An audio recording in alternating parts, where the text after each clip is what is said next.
اس کا فیصلہ عوام نے کرنا ہے. میں یہ فیصلہ نہیں کرنا چاہتا اور نہ ہی کوئی فیصلہ عوام پر مسلط کر سکتا ہے. یہ عوام کی مرضی ہے. عوام کے پاس جائیں اور ان سے پوچھیں, کیونکہ ہماری جمہوری جو قدریں ہیں وہ ختم ہو گئی. جمہوری ممالک میں فیصلے اسی طرح ہوتے ہیں, آئین کے مطابق اور قانون کے دائرہ کار کے اندر رہ کر یہ فیصلے کیے جاتے ہیں. اس کا مطلب یہ ہے کہ وہ کہہ رہے ہیں کہ ایک ریفرینڈم ہوگا, پاکستان کی عوام یہ فیصلہ کرے کہ آپ کو کس قسم کا نظام حکومت چاہیے. آپ ریفرینڈم کروائیں, عوام خود سے فیصلہ کر لے. ہم نے اس ملک کے اندر فارم 47 کی حکومت دیکھی. ہم نے اس ملک کے اندر سسٹم کو بٹھا کر آپ نے جس سسٹم کو مینیپولیٹ کیا وہ بھی دیکھا. ہم نے جرنیلوں کی گودوں میں پلنے والے سیاستدانوں کو بھی دیکھا, سیاسی جماعتوں کو بھی دیکھا, کنگز پارٹیز کو بھی دیکھا, اور کاف لیگ اور استحکام پاکستان پارٹی اور دیگر ایم کیو ایم جیسی جماعتیں اس کا ایک منہ بولتا ثبوت ہیں. تو کیا دوستو ایسے ماحول کے اندر اور ایسی لیبارٹری میں آپ یا پاکستان کی عوام یقین کرے گی کہ اس دفعہ ریفرینڈم فارم 47 والا نہیں ہوگا؟ ہے نا سوال.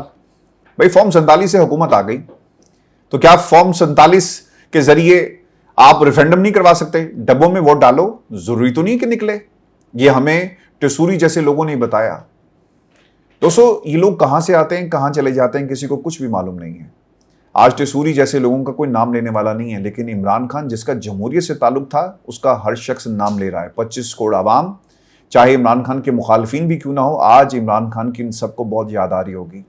آج نواز شریف صاحب بھی کہیں تنہا بیٹھ کر جاتی عمرہ کے کسی کمرے میں سوچ رہا ہوگا نا کہ یار میرے سے اچھا تو عمران خان ہے جو ڈٹ کے کھڑا ہے, جو بظاہر آپ کو خاموش نظر آتا ہے, جس کی گفتگو باہر نہیں آتی, جس کی تصویر باہر نہیں آتی, جس کا نام پاکستان کے ٹیلی ویژن چینل پر نہیں چلتا, لیکن اس کے باوجود عمران خان پاکستان میں سب سے زیادہ مقبول ہے.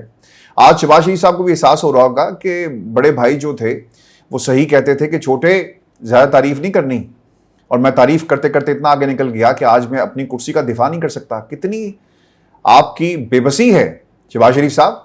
پاکستان کی عوام کی ہمدردیاں آپ کے ساتھ ہیں.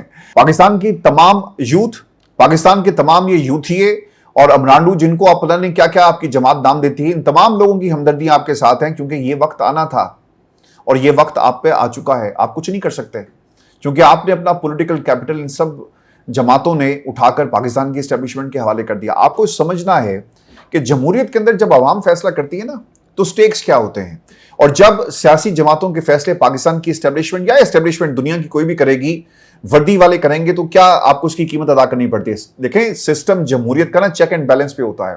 عوام کے پاس آپ گئے, آپ نے کچھ وعدے کیے, آپ نے پورے نہیں کیے, اگلے انتخاب کے اندر عوام آپ سے بدلہ لے لیتی ہے, کسی اور جماعت کو ووٹ دے گی. یہی چیک اینڈ بیلنس ہوتا ہے. لیکن سسٹم جو پاکستان کے اندر ہے, سسٹم کوئی اور بنا رہا ہے. ووٹ کی طاقت سے حکومت نہیں آتی, کسی اور کی مرہون منت ہوتی ہے حکومت. تو پھر فیصلہ بھی وہی کریں گے. پاکستان کی عوام کبھی بھی آپ کے ساتھ نہیں کھڑی ہوگی. یہ ہے وہ پولیٹیکل کیپٹل جس کی بات عمران خان بار بار کرتے رہے. جاؤ جا کر پاکستان کی عوام سے رابطہ کرو, اپنے رابطے بحال کرو, ان کے مسائل کو سنو. اور یہ تعلق ٹوٹنا نہیں چاہیے. جمہوریت کے اندر تعلق ٹوٹ گیا تو سمجھے کہ سب کچھ ختم ہو گیا. یہی چیک اینڈ بیلنس ہے. عوام ذمہ دار ہوتی ہے اپنے فیصلوں کی. عوام فیصلہ کرے گی کہ نواز شریف حکومت کرے گا, یہ عوام کا فیصلہ ہے. عوام یہ فیصلہ کرے گی کہ عمران خان کو رہا ہونا چاہیے اور پاکستان کی تقدیر کا وہ فیصلہ کرے, تو یہ پاکستان کے جمہور کا فیصلہ ہے اور اس فیصلے کو بدل نہیں سکتا. لیکن یہاں کیا ہوتا ہے, پاکستان کی اسٹیبلشمنٹ جب فیصلے کرتی ہے نا تو پھر نتیجہ یہی نکلتا ہے. جن سے آپ نے فیصلہ کروایا اب وہ اپنے مقدر کا فیصلہ کر رہے ہیں, اور انہیں خیال اب یہ آ گیا ہے کہ پاکستان کی تقدیر کا فیصلہ ان سے بہتر کوئی نہیں کر سکتا. دوستو پاکستان میں 78 برسوں کے اندر یہی ہم نے ڈرامہ دیکھا, یہی اسکرپٹ تھا, یہی فلم تھی, اور بار بار اسی کا ریمیک پاکستان کی عوام کو دیکھنے کو ملتا ہے کہ پہلے سیاسی نظام کو کمزور کیا جاتا ہے, نظام کو کمزور کرنے کے بعد اس کی خامیاں پاکستان کی عوام کے سامنے رکھی جاتی ہیں, پھر اس قسم کے بیانیے بنائے جاتے ہیں کہ ملک ڈیفالٹ کر جائے گا. آپ نے 3 برس پہلے یہی باتیں سنی تھی نا, اور پاکستان کی عوام کو کیا کہہ رہے تھے کہ یہ ججز اپنی مرضی سے فیصلے کرتے ہیں, یہ سیاسی جماعتوں کے ججز ہیں, ان کا پاکستان میں آئین اور قانون سے کوئی تعلق نہیں ہے. آج جو ججز تم ڈھونڈ کر لے کر آئے ہو, یہ کس کے گھر سے تعلق رکھتے ہیں, یہ کس کی مرضی کے فیصلے کرتے ہیں, اس کا پاکستان کی عوام یا آئین اور قانون سے کیا تعلق ہے. تو سیاسی جماعتیں عدلیہ کے اوپر قابض ہوئی. دیکھیں اسٹیبلشمنٹ کی گیم بڑی اسٹریٹ فارورڈ تھی, اور جتنے بھی گھاک سیاستدان ہیں وہ شاید اس کو سمجھ نہیں سکے. ہم چیخ چیخ کر آپ کو بتاتے رہے, 3 برس ہو گئے کہ آہستہ آہستہ آپ سے ہر چیز جو ہے وہ چھین لی جائے گی. دوستو اگر آپ مجھے ریگولر سنتے ہیں تو میں آپ کو پچھلے 3 برسوں سے بتا رہا ہوں کہ پاکستان کی اسٹیبلشمنٹ آہستہ آہستہ ان کی طاقت کو ختم کر رہی ہے. پارلیمان کے اندر آپ نے ووٹ کی جو عزت تھی وہ کروا نہیں سکے. پہلے آپ نے فارم 47 کی حکومت بنائی, ان کو نوازنا شروع کیا, کمپرومائز کیا, پھر جب یہ پارلیمان میں پہنچے تو ان کے اوپر احسان تھا کہ بھئی تمہیں ہم ان کرسیوں پر لے کر آئے، تمہیں حکومت دی، تمہیں امارات دی، تمہیں گاڑیاں ملی، تمہیں عہدے ملے، تمہاری بیٹی کو پنجاب کی حکومت ملی، تمہارے بھائی کو مرکز کے اندر حکومت ملی، لہٰذا ساتھ دو ہمارا۔ پھر یہ احسان جتایا گیا، کیسز ختم کروائے گئے، نام ہمیشہ کے لیے صادق الامین کی لسٹ میں شامل کروا دیا گیا۔ اب جب یہ احسان آپ کے اوپر چڑھ جاتے ہیں، پھر آپ کیا کرتے ہیں؟ آپ ان لوگوں کو کمپرومائز کرتے ہیں اپنے ان فیصلوں کے ذریعے اور اپنی ان فائلز کے ذریعے، دھمکیاں لگاتے ہیں۔ پھر پاکستان کے اندر ڈگیوں میں لوگوں کو بند کر کر کے لایا گیا اور 2/3 اکثریت لے کر آپ نے پاکستان کے آئین کے اوپر قبضہ کیا، آپ نے پاکستان کی عدالتوں کے اوپر قبضہ کیا۔ جب سب کچھ آپ کے قبضے میں آ گیا اور آپ کو اندازہ ہو گیا اور آپ کو یقین ہو گیا کہ اب بغاوت نہیں ہو سکتی اور کوئی ہمارے راستے میں نہیں ہے، تو انہوں نے اعلان بغاوت کر دیا، ان تمام لوگوں کے خلاف اعلان جنگ کر دیا، اور اب ان لوگوں کو ان کی اوقات جو ہے وہ یاد کروائی جا رہی ہے کہ تم کس منہ سے پاکستان کی اسٹیبلشمنٹ کے سامنے کھڑے ہوتے ہو۔ تو آج کچھ لوگوں نے کوشش کی ہے ان کو جواب دینے کی دبے الفاظ کے اندر۔ اگر ہمت تھی تو D G I S P R کا نام لے کر رانا ثناء اللہ صاحب جواب دیتے۔ آپ نے محسن نقوی صاحب کا نام لیے بغیر ان کو آصف علی زرداری کا برخوردار کہہ کر جواب دیا، لیکن بہت جلدی۔ لیکن دوستو، کچھ لوگوں کا یہ خیال ہے کہ سیاسی جماعتیں بہت جلدی پاکستان کی اسٹیبلشمنٹ کا نام لیں گے، اور یہ وہ موقع تھا جس کی نون لیگ جو ہے وہ تلاش کر رہی تھی تاکہ ان کو ایک پولیٹیکل بیانیہ مل سکے۔ دوستو، اگلی چیز وہ یہ کہتے ہیں کہ ہمیں ریاست کو مضبوط بنانا ہوگا۔ ریاست کو مضبوط بنانے کا مطلب یہ ہے کہ ریاست آئین اور قانون کے مطابق چلائی جائے، نہ کہ کسی ایک فرد کی خواہشات اور مرضی کے مطابق۔ اس کے نتیجے میں ایک ضرورت پیدا ہوتے ہی ہے، ایک تقاضا سامنے آتا ہے اور اس تقاضے کو پورا کرنا ہے۔ اگر ہم رسد اور طلب کا توازن دیکھیں تو آج اچھی حکمرانی اور مؤثر انتظامیہ کی بہت ضرورت ہے، اور طلب موجود ہے۔ آپ کو بھی اس کی ضرورت محسوس ہوتی ہوگی۔ کیا آپ موجودہ طرز حکمرانی سے مطمئن ہیں؟ نہیں ہے تو پھر یہ ضرورت صرف میری یا آپ کی نہیں بلکہ پاکستان کے تمام عوام کی مشترکہ ضرورت ہے۔ اگر کسی نے کسی بلند منصب پر بیٹھ کر بھی یہی بات کہی تو میں سمجھتا ہوں کہ یہ ان کا ذاتی مشاہدہ اور رائے ہے کہ ملک کو بہتر حکمرانی اور مؤثر انتظامیہ کی ضرورت ہے۔ اگر اچھی حکمرانی کے لیے انتظامی نظام کی اثر نو تشکیل ضروری ہے تو ایسا ضرور کیا جائے۔ اگر اچھی حکمرانی کے لیے تبدیلیاں ناگزیر ہیں تو وہ ضرور کی جائیں، سنتے جائیں، لیکن یہ سب کچھ آئینی طریقہ کار کے تحت ہو، قانونی طور پر، اور عوام کے منتخب سیاسی نمائندوں کے ذریعے ہونا چاہیے، اور یقیناً عوام کی مرضی اور منشا کے مطابق۔ وہ کہہ رہے ہیں جی کہ ہم تو ریفرنڈم کروائیں گے اور ریفرنڈم کی طرف جو ہے ہم جا رہے ہیں۔ تو ایک اور جو چیز انہوں نے کہی، چونکہ وہاں پہ ان سے سوال ہو رہے تھے کہ پاکستان کا نوجوان کیا سوچ رہا ہے، تو اس کا انہوں نے جواب دیا کہ پاکستان کا نوجوان بہت باشعور ہے، انہیں ہم سے زیادہ کلیئرٹی ہے، انہیں ریاست کی اہمیت کا اندازہ ہے، اور محسن نقوی کے بیان سے نوجوانوں میں مایوسی نہیں بلکہ وہ کہیں گے کہ دیر آئے درست آئے۔ یعنی وہ یہ کہہ رہے ہیں کہ پاکستان میں آپ ایک نئے نظام کو لے آئیں، اور D G I S P R نے دوستو جو محسن نقوی صاحب نے جو بات کی تھی اس کے اوپر مہر لگا دی۔ اب نواز شریف کیا پاکستان کی اسٹیبلشمنٹ کے خلاف کھڑے ہوں گے؟ آصف علی زرداری صاحب جو ہیں کیا نواز شریف سے ملنے کے لیے جائیں گے اور ایک محاذ بنایا جائے گا؟ کیا مولانا کو اپنے ساتھ آپ لوگ لے کر چلو گے؟ دیکھیں، آپ نے تو پورے پاکستان کو لہو لہان کر دیا۔ اور دوستو، سوال یہ ہے کہ کیا پاکستان کی تمام سیاسی جماعتیں مساق جمہوریت دوبارہ سے کریں گی، اور ان جماعتوں میں کون کون شامل ہوگا؟ یہ سب سے اہم سوال ہے، چونکہ اس وقت جو اقتدار میں ہیں وہ ایک طرف، پاکستان کی اسٹیبلشمنٹ دوسری طرف، اور ان سب کے خلاف عمران خان آپ کو ایک طرف نظر آتا ہے۔ آج انہوں نے کہا جی کہ 1973 سے آج تک اسمبلیوں میں وہی خاندان، وہی نواب زادے، وہی جگیردار، وہی نواب، وہی علاقائی پارٹیاں اسمبلیوں میں آپ کو نظر آئیں گے۔ ان کے بچے پاکستان میں حکومت کرتے ہیں، ان کے بچے تیار ہوتے ہیں حکومت کرنے کے لیے۔ اگر وہ جیت جائیں تو کہتے ہیں کہ جمہوریت، اور اگر ہار جائیں تو کہتے ہیں کہ آمریت، اور پاکستان کی اسٹیبلشمنٹ نے انہیں ان کا حصہ نہیں دلوایا۔ یہ انہوں نے پاکستان کی تمام سیاسی جماعتوں کے حوالے سے بات کی۔ بہت اچھا کہا آپ نے، ہم بھی پچھلے کئی برسوں سے یہی کہہ رہے ہیں، ہماری بھی پاکستان میں سسٹم سے یہی جنگ ہے۔ ہم بھی چاہتے ہیں کہ پاکستان میں موروثیت ختم ہو۔ عمران خان نے بھی یہی نعرہ لگایا کہ موروثیت کی سیاست کو دفن کرو۔ پاکستان میں بھی ہر بندہ موروثیت کو دفن کرنا چاہتا ہے۔ تو بہت ہی اچھا ہوتا کہ آپ یہ بھی کہتے، قوم کو پورا سچ بتائیں نا، کہ عمران خان کا کوئی بچہ جو ہے وہ تیار نہیں بیٹھا ہوا کہ وہ پاکستان تحریک انصاف کو ٹیک اوور کرے گا اور موروثی سیاست کا ایک نئے باب کا آغاز پاکستان میں ہوگا۔ بہنیں جن کے اوپر الزام لگتا ہے وہ خود کہتی ہیں کہ ہم تحریک نہیں چلا رہے، ہم آپ کو صرف آپ سے ملنے آئے تاکہ آپ تک عمران خان کا پیغام پہنچ سکے۔ لیکن آپ اگر ایک طرف ان تمام سیاسی خاندانوں سے اتنے ناراض ہیں تو دوسری طرف عمران خان کا کیا قصور تھا کہ اس نے اس سسٹم کے آگے سر نہیں جھکایا؟ اگر آج اس سسٹم کے آگے سر جھکاتا تو شاید آپ اس لسٹ کے اندر اسے بھی شامل کرتے۔ تو دوستو، یہ تھی وہ سیاست، یہ تھی وہ حکمت عملی جو عمران خان نے آج وہ سچ ثابت ہوئی۔ اور آج عمران خان سرخرو ہو گیا. پاکستان کی اسٹیبلشمنٹ نے جن لوگوں کو پاکستان کے اوپر مسلط کیا آج وہ کہاں کھڑے ہیں, وہ قوم اس کو اب جج کرے گی. اور ایک اور جو بات انہوں نے کہی کہ پاکستان کا سب سے لاڈلا بچہ کشمیر ہے, حقوق اور وسائل کی بات کی جائے تو کشمیری اس بات کو جھٹلا نہیں سکتے. آپ ذرا لندن کی صورتحال دیکھیں, آپ کو آگے چل کر دکھاتے ہیں. اور کشمیر میں جو کچھ ہوا یہ سوال ہے پاکستان سے, پاکستان کی طاقتور جو شخصیات ہیں ان سے, اور کشمیری جو سوال آپ سے کر رہے ہیں کہ یہ 12 نشستیں جن کے اوپر تم نے قبضہ کر لیا اور ایک چور راستہ تھا. بہت ہی اچھا ہوتا کہ آپ یہ بتاتے کہ یہ جو مہاجر نشستوں کے اوپر اس وقت پاکستان کی سیاسی جماعتیں سیاست کر رہی ہیں, ان سے بھی پوچھا جائے نا کہ سیٹیں ہیں کشمیر کی لیکن فیصلہ پنجاب میں ہوگا, ووٹر پنجاب کے اندر بیٹھا ہوا ہے, لیکن جب اوورسیز پاکستانیوں کو ووٹ دینے کی بات آتی ہے تو کہا جاتا ہے کہ جناب ان کو کیا پتا کہ نارووال میں کیا ہو رہا ہے. اور دوستوں سوال یہ ہو رہا تھا کہ محسن نقوی صاحب نے جو باتیں کی, پاکستان مسلم لیگ نون آخرکار اس کا جواب کیوں نہیں دے رہی. آخرکار رانا ثناء اللہ صاحب جو ہیں وہ ایک جگہ خطاب کر رہے تھے اور انہوں نے اس کا جواب دیا. وہ یہ کہتے ہیں کہ زرداری صاحب کے دوسرے برخوردار فرما رہے تھے کہ یہ سسٹم ختم ہو چکا, آگے چلنے کے قابل نہیں رہا. بھائی اس سسٹم میں تم نے 30 سال کا سفر 3.5 سال میں طے کر لیا, کہاں سے چلے کہاں پہنچے ہو, اب تمہیں پتہ چلا کہ سسٹم نہیں چل سکتا, یہ سسٹم قائد اعظم نے دیا. اب وہ نا ایک طرح سے طنز بھی کر رہے تھے کہ جہاں پر آپ لوگ بیٹھے ہوئے ہیں یہ شاید اتنا آسان نہیں تھا, یہ ہماری وجہ سے آپ کو آج پاکستان میں 26ویں ترمیم کا تحفہ ملا, 27ویں ترمیم کا تحفہ ملا, یہ جو ایکسٹینشن تا حیات لی جا رہی ہے یہ تحفہ آپ کو دیا گیا, اور استثنا جو سسٹم نے آپ کو دیا, یہ ساری چیزیں پاکستان میں ان سیاسی جماعتوں کی وجہ سے ہوئی.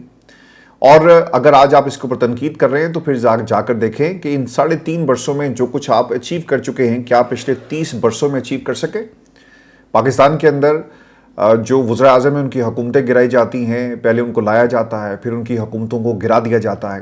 ان 30 برسوں میں آپ وہ سب کچھ حاصل نہیں کر سکے جو آپ نے 3.5 برسوں میں, یعنی پاکستان کی اسٹیبلشمنٹ کو یہ سب کچھ حاصل ہو گیا. جنرل باجوہ نے نا پورا زور لگا دیا تھا کہ کسی طرح سے اس کو روک لیا جائے. راحیل شریف صاحب نے اسلام آباد کی سڑکوں پر اپنے بینرز تک لگوا دیے کہ جانے کی ضد نہ کرو, لیکن جانا پڑا. اور اب 3.5 برسوں کے بعد پاکستان کے اندر لوگوں کو خیال آیا کہ شاید اس کرسی کے اوپر ہم نے تا حیات بیٹھنا ہے اور کوئی ایسا راستہ نکالا جائے. نعرہ وہی ہوگا پاکستان, نعرہ وہی ہوگا کہ ہمارے بچوں کو ان کے حقوق دیے جائیں, نعرہ وہی ہوگا کہ پاکستان میں 2 خاندان اس ملک کو کھا گئے. یار اس شخص سے بھی پوچھ لو جا کر جو جیل میں بیٹھا ہوا ہے, اس کا کوئی خاندان نہیں ہے پاکستان کی سیاست کے اندر. آج ایک اور بات کی رانا صاحب نے, رانا صاحب یہ کہتے ہیں کہ آصف علی زرداری اگر ہم فارم 47 کی حکومت ہیں تو بھائی آپ بھی تو فارم 47 والے ہیں. اگر شہباز شریف فارم 47 کا وزیر اعظم ہے تو آپ کا جو والد ہے وہ بھی فارم 47 کا ہی صدر ہے. آپ کس طرح سے سسٹم کے اوپر تنقید کر رہے ہیں. بالکل ٹھیک ہے, اگر واقعی جمہوری اور یہ نورا کشتی نہیں ہے تو بلاول زرداری سے یہ پوچھنا چاہیے نا کہ 2 استعفیٰ اس اسمبلی سے اور نکل جاؤ, یا پھر کم از کم اپوزیشن کے بینچوں میں جا کر بیٹھو, اس اتحاد سے نکل جاؤ اور کرو کنفرنٹیشن اور کرو اس ملک کے خلاف جو تم پچھلے 78 برسوں سے جن کا ساتھ دیتے آئے, جمہوریت کے خلاف جو کچھ کرتے آئے, چلاؤ تحریک. اور کیا تم یہ کر پاؤ گے؟ دیکھیں کرسی بھی تو پیاری ہے نا, کسی کو وزیر اعظم بننا ہے پرنس چارمنگ کو, کسی کو پنجاب سے اٹھ کر وزیر اعظم بننا ہے, کسی کو لاڑکانہ سے اٹھ کر وزیر اعظم بننا ہے. تو ان کی چھوٹی چھوٹی خواہشات ہیں. خواجہ آصف صاحب کا رد عمل آیا اور وہ یہ کہتے ہیں کہ ایک طرف کھڑے ہو کر آوازیں لگانا اتنا مؤثر نہیں ہو سکتا جتنا خود ذمہ داری قبول کرنا. وزیر داخلہ کو 3.5 سال سے سسٹم کے ساتھ وابستہ ہیں, مجھے 37 سال ہو گئے, میں پوری ذمہ داری لیتا ہوں, لیکن نواز شریف کی 3 حکومتیں گرائی گئی, اس کی ذمہ داری بھی کسی شخص یا ادارے کو لینی چاہیے. موجودہ حالات میں ہائبرڈ نظام کی کامیابی میں ہی ہماری نجات ہے. اب آگی نا بات کہ بھئی اگر ہم ڈوبے صنم تو تم کو بھی لے ڈوبیں گے. وہ یہ کہہ رہے ہیں کہ اگر اب آپ نے ساتھ چلنا ہے نا, اور اگر آپ کی بقا کا معاملہ ہے تو ٹھیک ہے, پھر ہمیں ساتھ ہی چلنا ہے. اور اگر آپ اس سسٹم کو چلانا چاہتے ہیں اور اگر نہیں چلائیں گے تو ہم اس سسٹم کو ختم کر دیں گے. انہوں نے باقاعدہ طور پہ خواجہ آصف نے یہ دھمکی لگائی ہے. اب بٹوین دا لائنز یہ پیغام دیا گیا, کیونکہ ان کو بھی تو کہا گیا ہوگا نا کہ یار بولتے کیوں نہیں ہو, آپ نے ان کرسیوں پر ساری عمر نہیں بیٹھنا, بلکہ اب آپ کو پاکستان مسلم لیگ نون کی سیاست کو بچانا ہے. پیپلز پارٹی والوں کو بھی یہ کہا گیا ہوگا, اور مراد علی شاہ بھی بولے. نواز شریف نے ماضی کی حکومتوں میں ڈیلیور نہیں کیا, یہ سوال پوچھ رہے تھے, تو اس کا جواب ان شارٹ ہے کہ نہیں. اب آ جاتے ہیں پیپلز پارٹی کی طرف سے. مراد علی شاہ صاحب نے کیا کہا؟ وزیر اعلیٰ سندھ مراد علی شاہ صاحب یہ کہتے ہیں کہ محسن نقوی کا بیان سنا, مجھے نہیں پتا کہ ان کا اشارہ کس کی طرف تھا. بھائی چھوٹے سے بچے تو نہیں ہو, تمہیں صرف صحیح یہ پتا ہے کہ کرسی کیا ہوتی ہے, تمہیں یہ پتا ہے کہ چشمہ کہاں سے نکلے گا, تمہیں یہ پتا ہے کہ کس کے گوڑے تم دباؤ گے تو تمہیں بار بار اس کرسی پر بٹھایا جائے گا, لیکن تمہیں یہ نہیں پتا کہ محسن نقوی صاحب جو ہیں وہ اشارہ کس کی طرف کر رہے تھے. پاکستان کے سب سے بڑے صوبے کی حکومت بھی مسلم نواز کے پاس ہے. بلوچستان میں کولیشن حکومت, سندھ میں پیپلز پارٹی کی حکومت, جبکہ کے پی کے میں پی ٹی آئی کی حکومت ہے. یہ اگر محسن نقوی سمجھتے ہیں کہ نظام نیچے چلا گیا تو وہ تجویز دیں. انہوں نے بہت ساری تجاویز دی ہیں, ان میں ایک یہ تجویز گھسی پٹی ہے, سندھ صوفیوں کی دھرتی ہے اور یہاں کے لوگ اسے قبول نہیں کریں گے. بھئی صوفیوں کا اس سے کیا تعلق ہے؟ وہ کہہ رہے ہیں کہ 19ویں صدی اور 21ویں صدی کے تقاضے ڈیفرنٹ ہیں.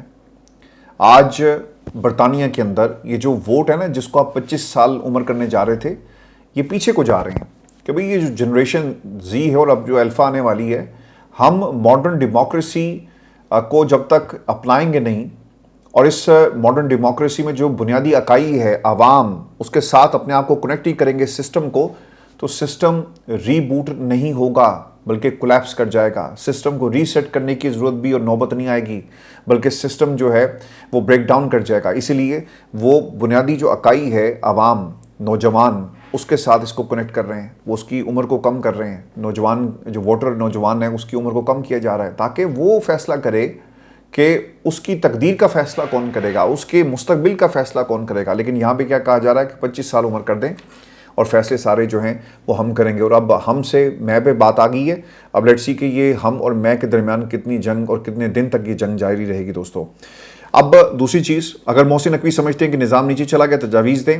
نوجوانوں نے آگے بڑھ کر اس ملک کی باغ دوڑ سنبھالی ہے, وہ کبھی بھی کاکروچ نہیں, ہم نے کبھی نوجوانوں کو کاکروچ نہیں سمجھا. نوجوان ہمارے ملک کا سرمایہ. آج نہ انہوں نے کہنا شروع کر دیا, ایک وہ اختیار ولی ہے جو پیٹ پہ پتھر باندھ کر بیوقوف انسان آ جایا کرتا تھا ٹیلی ویژن کے اوپر اور اسمبلی میں سائیکل چلا کر, وہ آج پاکستان کی عوام کو کاکروچ کہہ رہا ہے کہ جناب کاکروچ اب یہاں سے وہاں چلے گئے اور پھر اب یہ پاکستان واپس نہیں آئیں گے. آپ اپنے الفاظ کا چناؤ جو ہے سوچ سمجھ کر کریں. یہ پاکستان کی عوام ہے. یہ نہ ہو کہ جو ایک منتری کے ساتھ بھارت میں ہوا وہ آپ کی پوری کابینہ کے ساتھ ہو رہا ہو. اسلام آباد میں جو کچھ ہوا وہ بھی میں آپ کو دکھاتا ہوں, لیکن دوستو اس سے پہلے کچھ لوگوں کا یہ خیال ہے اور وہ کیا کہہ رہے ہیں کہ ریفرینڈم ہوگا. منصور نے جی اس کے اوپر بات کی ہے, شاہ زیب کے پروگرام میں بیٹھا ہوا تھا اور اس میں اس نے کہا جی میری ایک طاقتور شخصیت سے ملاقات ہوئی. دیکھیں یہ نا سلیکٹیو جرنلزم ہو گئی ہے, یعنی طاقتوروں کے رابطے بھی مخصوص لوگوں سے ہوتے ہیں جو ان کا بیانیہ پہنچاتے ہیں. اور پھر وہ کیا بات کر رہے ہیں کہ جناب میری ایک بہت ہی طاقتور شخصیت سے بات ہوئی اور وہ یہ کہہ رہی ہے کہ 24,99,99,995 عوام نئے صوبوں کے حق میں ہوں گے. انہوں نے کن لوگوں کو مائنس کیا سنیں؟ نواز شریف, شہباز شریف, مریم نواز, آصف علی زرداری اور بلاول زرداری. چلیں اچھا ہوا انہوں نے عمران خان کا نام نہیں لیا. یہ تو طے ہوا کہ ان 5 لوگوں میں عمران خان نہیں ہے اور عمران خان چاہیں گے کہ ملک کے اندر صوبے بنے. دیکھیں میں صوبوں کے خلاف نہیں ہوں, میں آپ کو اس کی وجہ بتا دیتا ہوں. سسٹم جب تک ڈیلیور نہیں کرے گا, آپ چاہے اس ملک میں 140 صوبے بنا دیں, کچھ نہیں ہوگا. یہ جو پاور ہے نا, پاور, ایک بڑی جماعت کو توڑ دو, ایک بڑے صوبے کو توڑ دو, وہ کیوں کرتے ہیں؟ یہاں پہ جو منطق ہے یا وزڈم کیا پریویل کرتی ہے طاقتوروں کے ہاں, اور وہ کلیہ کیا ہے کہ پاکستان میں مزید صوبے بنائے جائیں اور جو طاقت ہے اسے ان صوبوں میں ڈیوائیڈ کر دیا جائے. اور ایک صوبہ سے فیصلہ نہیں کرے گا, تمام صوبے مل کر فیصلہ کریں گے. لیکن سوال یہ ہے نا کہ پنجاب میں اگر آپ نے ایک صوبہ گیلانی کے حوالے کر دیا اس کے خاندان کے اور دوسرا کسی اور کے حوالے کر دیا تو فرق کیا پڑے گا؟ کوئی فرق نہیں پڑے گا نا. موروثی سیاست تو وہیں کی وہیں رہی. اور جس طرف آپ کہہ رہے ہیں نا کہ ریفرینڈم کرواؤ, بھائی جان فارم 47 والا ریفرینڈم بھی ہو سکتا ہے نا, اور فارم 47 والا ریفرینڈم جو ہے وہ کروانا کوئی اتنا مشکل نہیں ہے.